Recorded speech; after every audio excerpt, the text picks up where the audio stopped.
Ola a todos, benvidos a unha nova edición de Libros con Ruth da revista Pincha. Hoxe temos o prazer e o honor de ter a Arantxa Portavales. Ola, Arantxa. Hola, Ruth. Que, bueno, xa é a segunda vez que nos acompaña nesta sección. Hoxe imos falar de A vida secreta de Úrsula Vaz, unha novela recén sacada do forno. Bueno, a primeira pregunta é obrigada, Arantxa. Contanos un pouquiño brevemente de que trata esta novela sen facer spoilers. Se facemos spoilers. Pois nada, esta muller, Úrsula Vaz, é unha escritora que vive en Santiago de Compostela e que un día, unha escritora de moita soa, moito máis que a min, que un día sae da súa casa, camiño da Ansel Casal a dar unha charla e desaparece.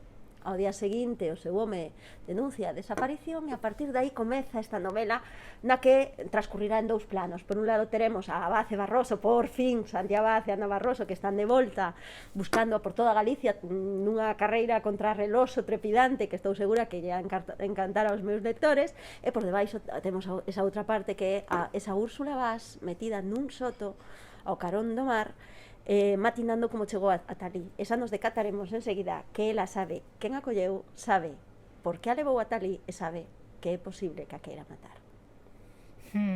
Interesante, como todas as novelas negras de Arantxa Portavales, de feito xa te apodaron a raíña da novela negra.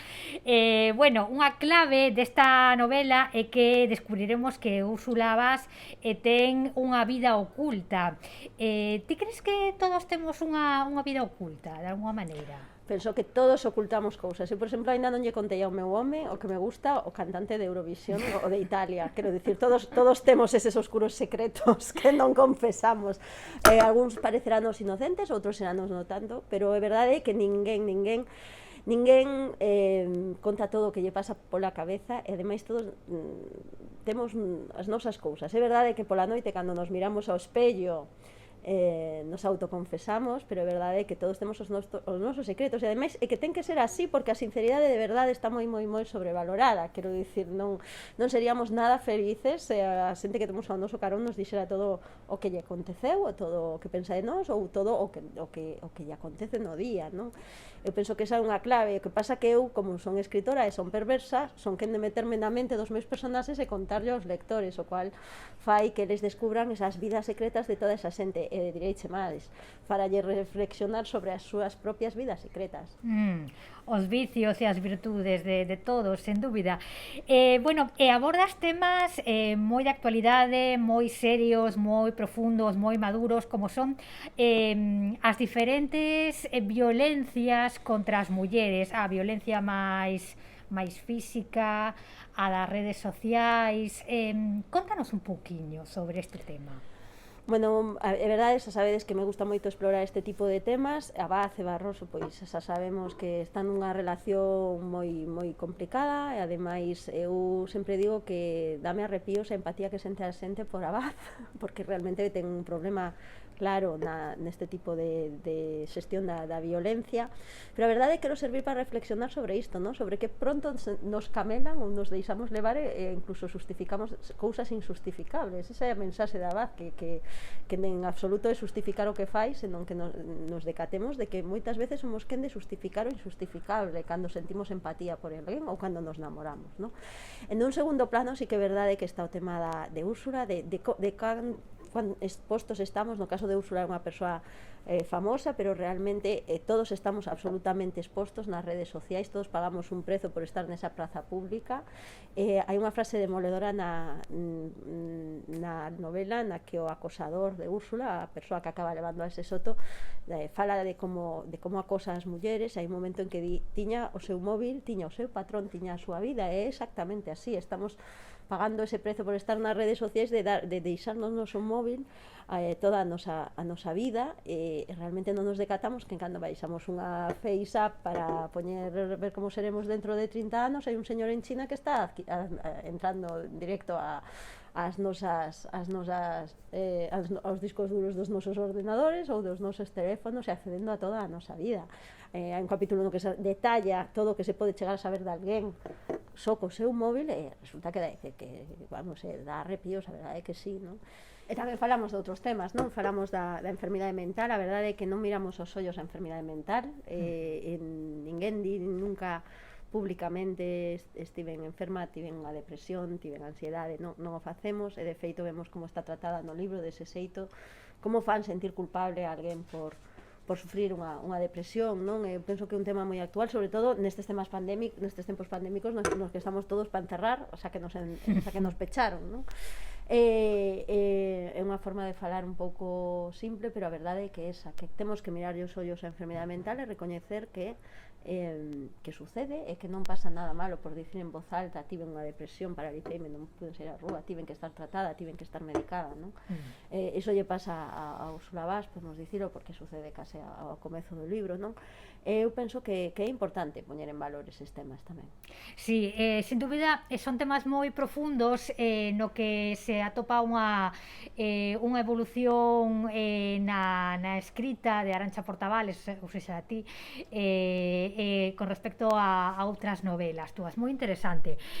Bueno, Arantxa, pois xa para rematar imos pedirche un pequeniño favor, que é que nos leas o primeiro capítulo da novela, para que poñer un pouco en contexto os nosos lectores. Xa para dicir unha curiosidade, teño que dicir que este capítulo é xorde da miña amiga Luisa, que me dixo un día, onte soñei que estaba nunha casa de cristal e que me cercaban as ondas e a area, e dai xorde este capítulo que se titula precisamente así: A casa de cristal. A casa de cristal. A diferenza entre a maduración e a putrefacción está na humedade. Así sucede coa carne, escoiteino nun programa de cociña. Aquí o aire é tan húmido que non podo parar de pensar que se morro o meu corpo, todos os meus tecidos se descompoñerán rapidamente sobre este chan. Pronto as miñas células entrarán nun proceso de licuación desintegrándose. Convertireime nun amasillo orgánico que pronto se cubrirá de larvas e únicamente permanecerá este cheiro a sal que o asolaga todo. Estou á beira do mar. O son das ondas non cesa. Vólveme tola a súa monotonía. Onte soñei que as paredes deixaban de estar sumidas nesta semipenumbra constante. De súpeto, vinme dentro dun cuarto diáfano. As paredes eran de cristal. O cuarto onde estou só se sustentaba por un esqueleto de ferro. O resto era transparente. A casa estaba en metade dunha praia e o ceo era dun azul inmaculado. Nin rastro de nubes. O exterior permanecía inmóvil, como se dunha fotografía se tratase.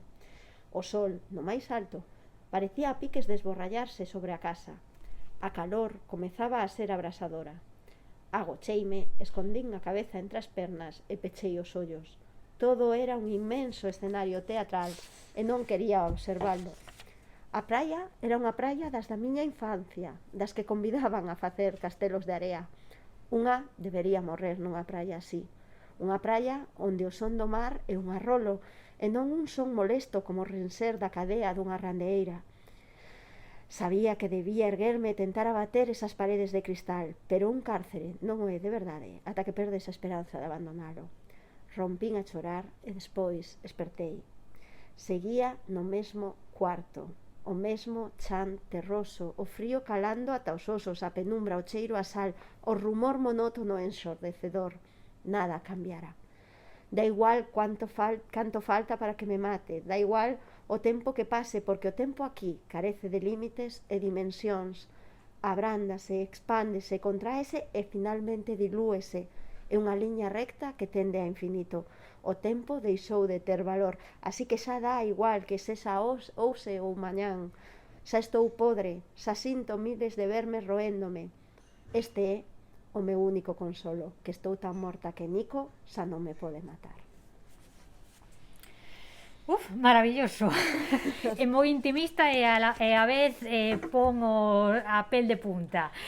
Bueno, Arantxa, pois moitas grazas por acompañarnos por este ratiño, por facer un oquiño na túa xenda de promoción, e invitamos a todo o mundo a ler A vida secreta de Úrsula Vaz, a coñecer a nova aventura de Abad e Barroso, esa parella tan explosiva de policías composteláns. Grazas a todos. E grazas á revista Pincha por convidarme de novo. Grazas, Arantxa.